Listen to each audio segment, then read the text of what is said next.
teach you how to use our wall photo frame mockup, the first edition. It's actually very easy to do.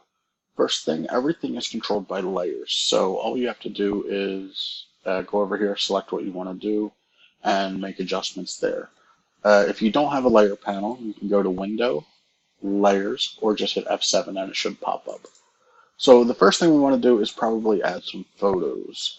You can do that right in here. Just expand this and then go to the photograph you want. The easiest way to tell which one's which is just to make it visible and invisible. So now we know this is photograph 1. So let's just concentrate on that one, and we can actually get rid of all these. So the first thing we may want to do is actually just move this one. Maybe we want to center it directly to make a, oops, I have auto select selected. So that's a tip. Turn off auto select. That way when you select an element, it doesn't actually pick just one aspect of it.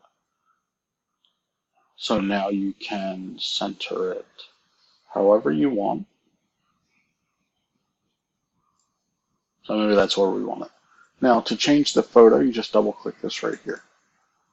And it'll pop up in its own little window. So we're going to delete this out because we don't want that. So then go to File, Place Embedded, and then just select the image you want. So maybe we want, see this one. And you want to stretch it to cover this whole square. So the easiest way to do that is to drag it. And you want to just stretch it the best you can. To keep the aspect ratio so you don't get this crazy stretchy is just to hit this box up here.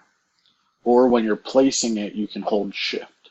So let's just maximize this. We want to cover all that blue basically. Now we want to center it most likely. So that looks to be perfect. Just hit OK to make the place.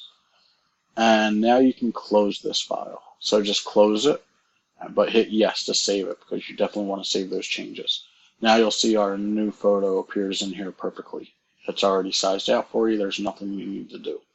So again, if you want to move it, you can just hit this layer, hit the photograph 1 layer, and that'll select every element of this frame.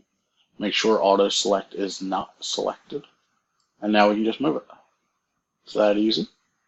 So now that that's done, and you can also use multiple frames if you want. So if you want to bring this one back, if you want to use frame 2 or frame 4, you can do that also.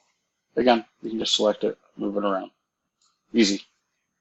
So let's assume we just want this one photo, but we want to change some things up. So the first thing we can do is select the wall we want. So just double click this, and you can change your wall. So we included a bunch for you. You can just select whatever you want. So let's just do the white brick. That's my personal favorite. Also keep in mind you can also do a solid color here, whatever you want. So let's just activate that and change this to anything you want. So if you want a blue background, you can do that. Whatever we save here will be your new wall. So I like the white brick. Let's do that. Again, close this file, but make sure you save it. Now we'll go back and the white brick is there instead of the previous. So that's actually very easy to change the backdrop over to the wall. And we're going to do the same thing for the floor. I like this floor, but let's see what else we can do with it. We have the brick. We have the texture again. White brick, concrete. I like the gray wood on this, so let's do that. Make sure you hit yes. And there we go. We have our white brick there. Everything is set for you. You don't have to change any positions or anything. So now let's change some furniture up. Maybe we don't want this set up. So we can expand this layer and it has all of our stuff in it. So right now we have plant 7 selected, and that's this big box over here. Maybe we don't want that. We want that, or we want, we want that one. And we can bring as many in here and want, just design the room any way you want.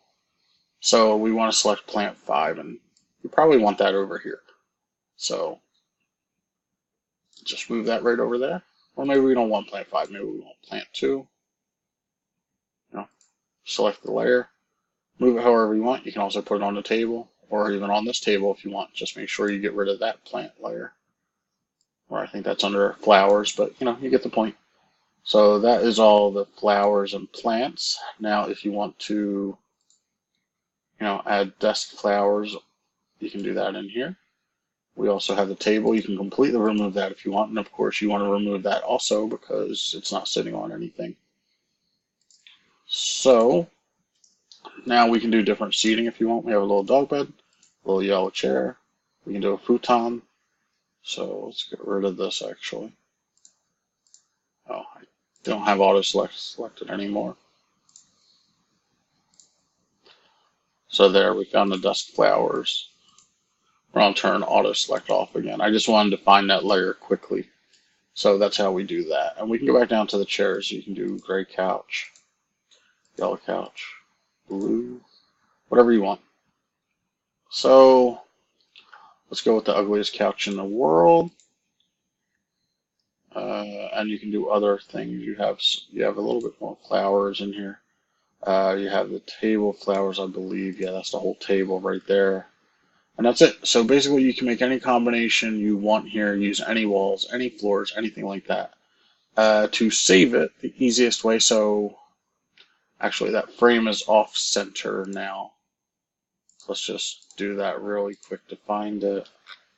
Let's see, we can close all this down. We'll go to photos, and it was photo 1 because that's the only layer visible, so we know that's it. Turn off auto select. And now we want to center it over the couch, make it perfect. So there you go, that's finished. We love it. Go to export.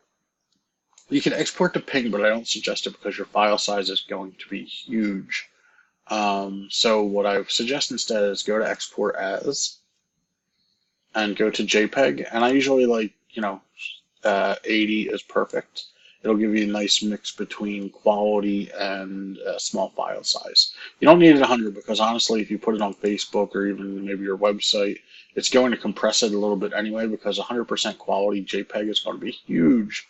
But you're not going to lose that much data. Like I'm betting in 80% and 100% you couldn't tell the difference if you had them side by side. So I just do JPEG 80 and then hit export all. And it will export just this file that you see right here. So it won't import or export all of the invisible stuff. All you have to do is export it, and it will, give you that exact file. And then you can upload it to your social media or website.